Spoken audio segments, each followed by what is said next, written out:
So we're in a new month, right? And this month's series title is Your Story. So for part one of Your Story, I want to talk to you about character.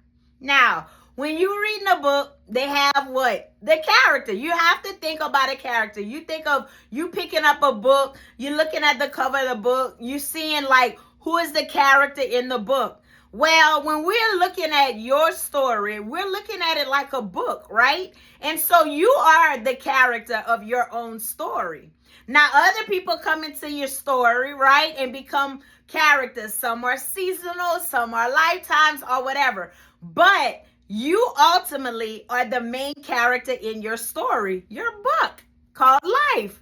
And so when I think about just being a character, us being our own character in our own story, I think about just we sometimes can get frustrated with our own character and our own story, because sometimes we make decisions that we get upset about within ourselves, like, man, why I did that, or like we may even become frustrated with life because it throws us different curveballs, and then we're like, oh my God, I'm so tired.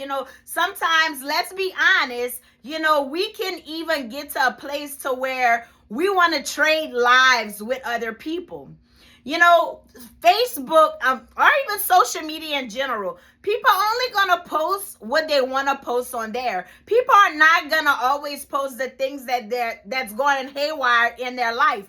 They're going to post I want to say that. They're going to post what they want you to know, but they're going to post it in a narrative to where everything looks peaches and cream, when in reality, nobody's life is always peaches and cream. You are the character in your story, right? So a lot of times we have to make sure that we're working on us to be a better character in our story. God already chose you, right? For your own book, for your own story. He chose you. He knew just what you can handle and what you can't handle. Sometimes I think about, like, people say stuff like, I've had somebody tell me, girl, I don't know how you made it through 3 divorces. I couldn't survive one. That was part of my story, right? God saw fit and knew that I can make it. He know that person couldn't. So he's not going to allow them to go through it. And if we're not careful, we will look at our lives and hope and pray that, oh man, I wish I could be like so-and-so. I wish I could be like them. I wish I had that life. Man, I want my life. I want my story. I want my own book, because I'm the character in my book, in my story. And God doesn't make mistakes. He already knows how your story is going to end. You don't know. He already knows what you can handle and what you can't handle. So there's certain things he's not going to allow you to go through.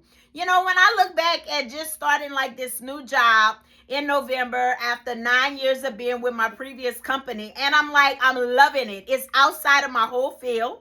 It has nothing to do with my degree that I graduated in. And I'm like, okay, God, and so I'm learning my character, right? I'm learning different things about myself on how to deal with different people at different levels, and learning to understand other people, because now they have become part of my story.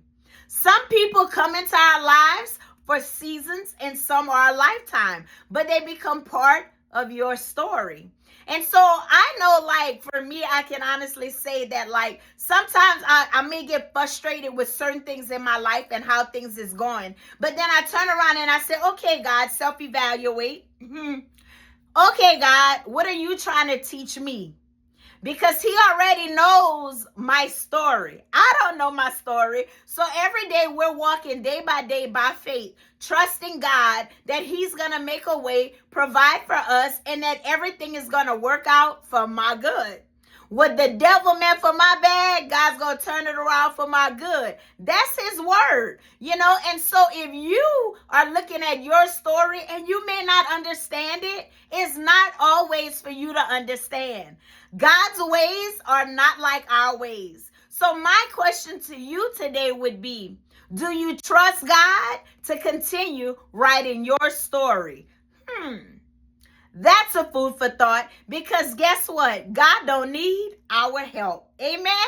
Amen. So I leave you with this. Jeremiah chapter 1 and verse 5. And it says, before I formed thee in the belly, I knew thee. And before thou camest forth out of the womb, I sanctified thee. And I ordained thee a prophet unto the nations. So before I go, I just want to remind you, if you haven't already, check out my website at www.talkswithshay.org. You can subscribe to my videos on YouTube and find me on Facebook. Like my page, share my page, invite your friends to like my page. And until next time with Talks with Shay, Shay is out. Y'all stay blessed.